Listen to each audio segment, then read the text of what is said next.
दिनक परे श्रावण सोमवार जल लगी करने को प्रस्तुत हेलेनी काउडिया मन हेलानी चलचंचल केमिति बाबा को पानी लगी करिवे सेथिपाई काउडिया को निद हेउनी। श्रावण मास हेउछि प्रभु शिवंक मास। एही मासरे देवदेव महादेवंकर विशेष पूजार्चना करा जाइथाए। श्रावण मासरे भगवान शिवं को पूजा करिवार विशेष महत्व रहिछि। भोलानाथंक ही पवित्र मास शिव भक्तंक पई बहुत स्वतंत्र थाए, कारण प्रत्येक काउडिया सांगरे बाहुंगी धरी पानी भार नहीं विभिन्न शैवपीठ को जाइथांती। विभिन्न नदीघाटरू पानी भार उठाई शैवपीठ अभिमुखे यात्रा आरंभ करिथांती प्रत्येक काउडिया। विभिन्न मंदिर रे काउडियांक पई करा जाइथाए स्वतंत्र व्यवस्था। तेबे एही अवसर रे काउडिया माने केउ सबु नियम मानि जल लगी करिवे आसंतु जानिबा।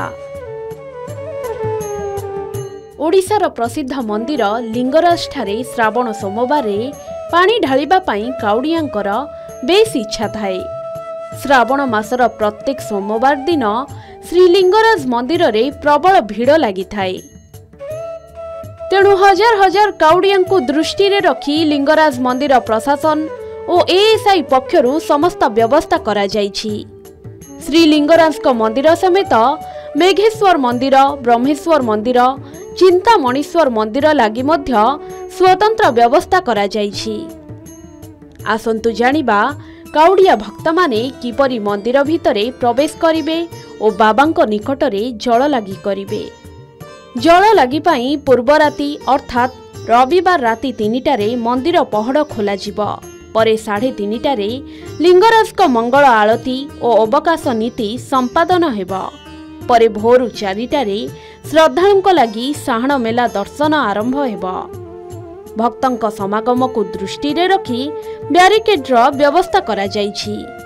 काउडिया माने लिंगराज को जल लगी करने को गंगा जमुना मंदिर रास्ता दे लिंगराज प्लाजा भितर पसी सिंहद्वार को जिवे।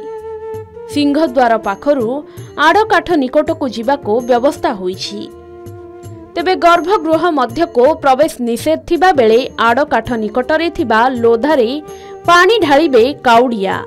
जल लगी करिबा परे उत्तर द्वार देई मंदिर बाहर को बाहरिबा पई व्यवस्था होइछि। शांति श्रृंखला पाई बाहरे मुतयन रहिबे पुलिस। प्रति वर्ष परी ए वर्ष मध्य मंदिर को छुरी, पॉलिथिन, प्लास्टिक सामग्री को बारण करा जाइछि।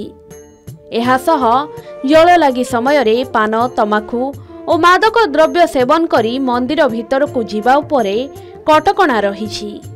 एही नियम को मानी काउडिया माने जल लगी करिबा को मंदिर रे प्रवेश करिवे। ब्यूरो रिपोर्ट, के न्यूज ओडिशा।